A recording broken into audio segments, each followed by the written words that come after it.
It's time to compare the normal playthrough with, well, a slightly faster one? We're back with casual versus speedrun, and this time it's the Stone Tower Temple. This is possibly the most innovative dungeon that existed during that time period and still amazes us design-wise due to its flipping mechanic till this very day. But let's get started. It's quite a long temple after all. Once we're on top of the stone tower itself, it's time to head inside. We use the Elegy of Emptiness we got after fighting Egos Duikana with the transformation masks in order to move the blocks on the opposite side so we can jump over and head into the temple. Here we now head to the left side, enter the door and pick up the boxes that contain bombs in them and which are hidden behind, well, even bigger boxes. We use these to solve the puzzle with the blue switches and open the gate to the next room. Here we blow up the hole in the ground and defeat the Armos to get a key and a map. We head back up, open the door and get another key in a chest, which we will use right away after swimming through the tunnel. In here we use the Goron form to get rid of the blocks and charge up the mirrors in order to get rid of the sunblock and proceed to the next room.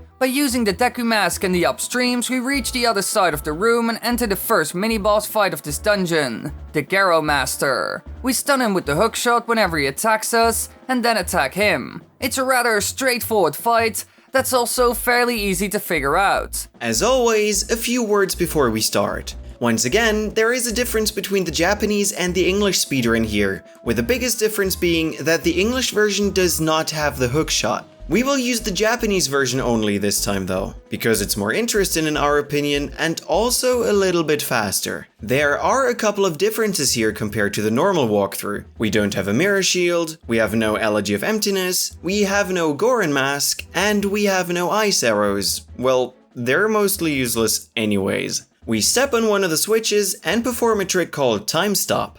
There are several ways to perform this. The easiest way is to catch something in our bottle, keep the bottle in our hands, and then press bottle and shield right after each other. This will trigger the cutscene, but interrupt it, which ultimately prevents other cutscenes from running. This also includes the returning cutscene of the blocks. We use this to jump onto the block with time stop enabled and then hit C up in order to cancel this mode. Doing so will run the queued up cutscene and the block will return to its original position, with us on it. Inside the temple, we head to the right door, which is blocked by a sunblock, making it seem like a dead end. But thanks to the magic of glitches, we can use a rather precise positioning, drop a bomb, and walk into the corner between the wall and the sunblock. As the bomb explodes, it will push us forward, and if we did it properly, the game will attempt to push us into the sunblock, then attempt to push us back out, which ultimately leads to us being pushed through the wall and into the water. We just used one bomb to skip a small key. Here we swim through the tunnel into what was meant to be the previous room, grab the key and head back to open the door.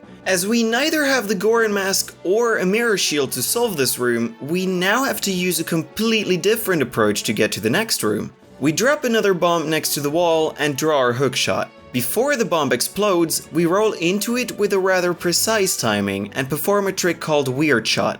This trick isn't too easy to learn, so we'll leave out the inputs for it. It works by producing so much negative speed by rolling into the bomb that our camera glitches out and goes out of bounds as we trigger the hookshot. Using this, we can easily reach the wooden box on the other side with a hookshot and hook ourselves through the wall. We do this again with a chest in the next room and head to the Garo Master. Here the fight is pretty similar, except for the fact that we'll use fire arrows instead of our Kokiri sword, as those deal more damage. We head back out of the temple, step on the switch on the right, which moves the middle block, and place one of our Elegy statues here. We get on top of another block and shoot the red ruby with a light arrow, which flips the entire tower upside down. We head back into the temple, which is now flipped as well, and head into the door on the right. Here we get rid of the sunblock by shooting it with a light arrow, and then use the upstreams as Deku to get onto the inverted bridge. Here we get into the tunnel that we used to swim through before and activate the switch, which will make a chest containing a small key appear.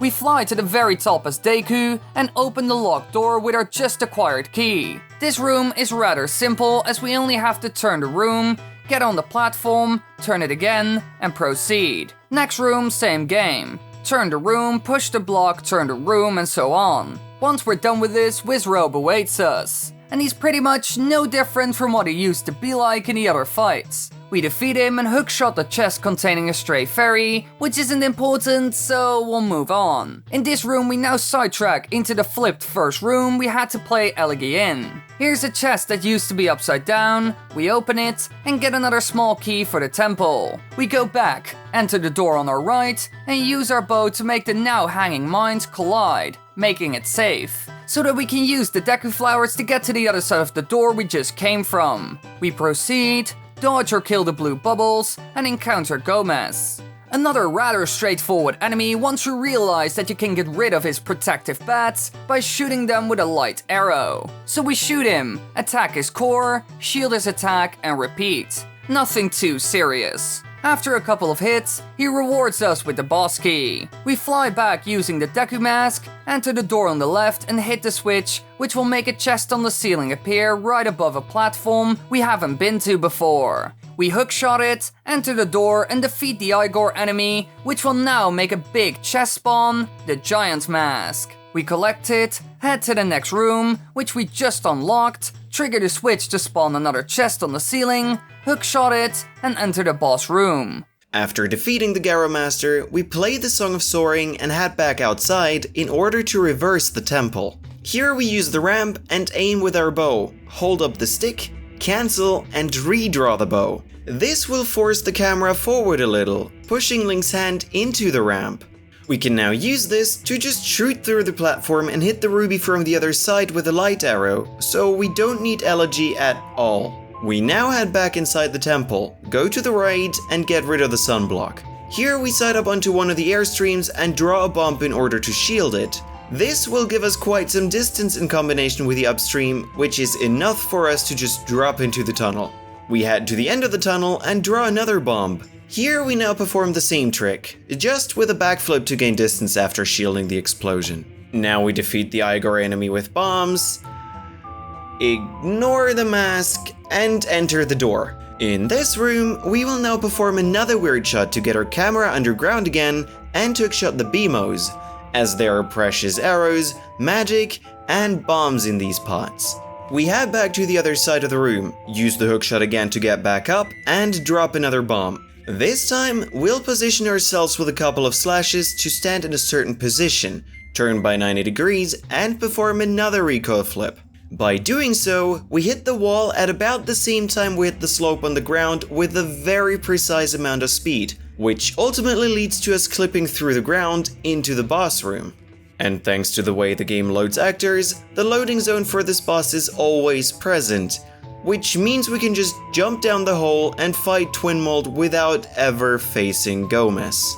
Now, Twinmold's introduction seems overwhelming, but luckily enough we collected the Giant's Mask. As we put on the mask, we turn into a giant. This process takes up a lot of magic, however, so we need to make sure to destroy the little pyramids and pillars on the ground in order to get some magic back. Apart from this, the fight is fairly straightforward though. We just have to hit either the head or the tail of Twinmold in order to deal damage. Once the first worm dies, the second one gets faster but also more passive, making it harder to hit. After a few more hits he goes down as well, and we collect the last remains before heading to the clock tower and finally facing Skull Kid. Well, we don't have the Giant's Mask, and we don't need it. We start the fight off by rolling to the bottom left and then throwing a bomb to the left in order to hit the blue Twinmold's tail, who will always bury himself at this spot due to the introduction of the boss. Then we equip fire arrows in order to shoot Twinmold, cause what most people don't know, both worms have an elemental weakness. The blue Twinmold gets triple damage by fire attacks, and the red Twinmold gets triple damage by water or ice attacks. Also, an arrow deals the same amount of damage as a jump slash with a Kokiri sword. Whether we're a giant doesn't even matter damage-wise. This happens because the game cheats a little when turning Link into a giant. He doesn't turn huge, the map and the worms turn tiny instead. So the Link we control when wearing the mask is still the same, he just feels a little odd to control. Using said fire arrows, we can take down the blue worm within 3 shots, as the bump in the beginning dealt enough damage for him to die. However, we don't have ice arrows for the red Twinmold, so we'll use light arrows instead, as they deal double arrow damage by default. After 5 light arrow hits, or 10 normal arrow hits, the red Twinmold goes down as well. We finished Stone Tower Temple without using Elegy, the Mirror Shield, the Goron Mask, and even without using the Giant's Mask. And even better, we also completed the temple without using the Infinite Sword glitch, as that one is seen as the universal solution to everything in this game. Thank you for watching this week's video. There are fun buttons with fun things that happen if you click them, like subscribing to our channel, enabling notifications, following us on Twitter, and posting a comment. But you might want to consider writing something before doing that.